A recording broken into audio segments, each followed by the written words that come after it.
So good morning. We're going into, as you know, a closed meeting on the situation in Myanmar. I just noticed today that it was on the 1st of February last year that this crisis became a focal point for us, a focus of our attention. That's 480 days today, 480 days of crisis and suffering for the people in Myanmar, for 480 days when we've seen brutality, really brutality from the Tatmadaw, and also importantly, regretfully, 480 days when this council hasn't sat in public to discuss this crisis, and I deeply regret that. We will go into a private discussion where we will call for certainly that the situation of the people be addressed in Myanmar. There's violence, brutality, but there's also a dire humanitarian situation. We want to see improved humanitarian access to assist the people. We want to see the situation of the Rohingya addressed, an ongoing big concern that we keep very focused on. And also I'd like to make a special point about the role of women peace builders today.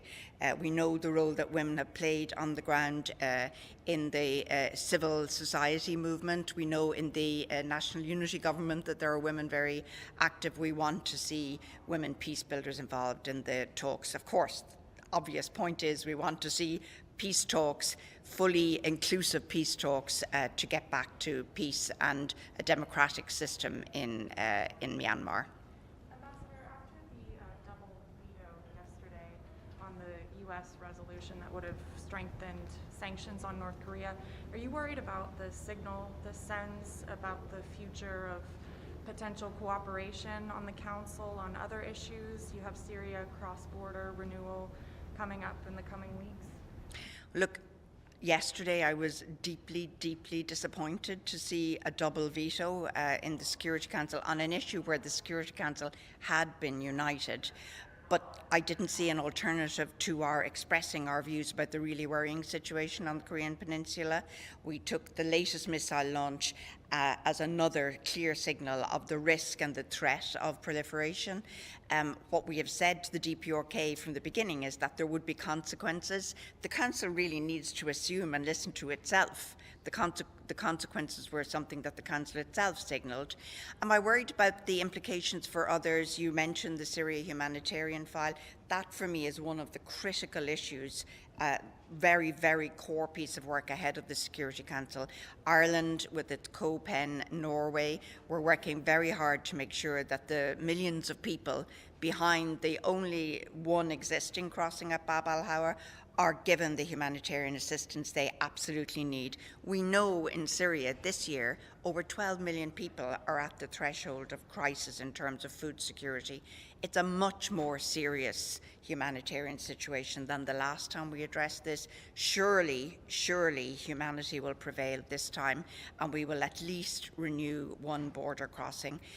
We have worked really hard since our last renewal to ensure that cross-line delivery has been picked up. That's the case. We have had several cross-line deliveries.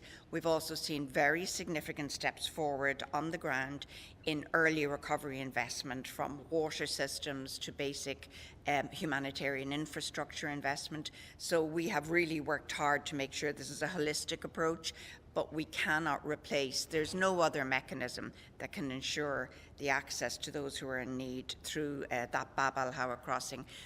The Irish Foreign Minister and the Norwegian Foreign Minister next week will go to Bab al-Hawa. They will again see the extraordinary humanitarian operation underway there, and their presence, I think, signals the political import we give to this, and I hope we will have the Council, as I say, allowing humanity to prevail and agreeing to this cross-border mechanism. When should we expect the GA meeting concerning the double veto, yesterday's double?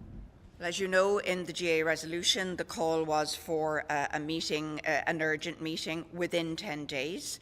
I had a discussion this morning hosted by Switzerland of the ACT group, which brought together the coalition behind this initiative on the veto. The overall sense in that group is that we should do this urgently. I would hope it would be next week, and we certainly want to do it within the framework of the GA resolution. There's a huge degree, overnight I had a lot of contacts from friends in the General Assembly who regret, of course, that the vetoes were cast, but are absolutely united in holding those who use those vetoes to account in the General Assembly. Thanks. Thank you.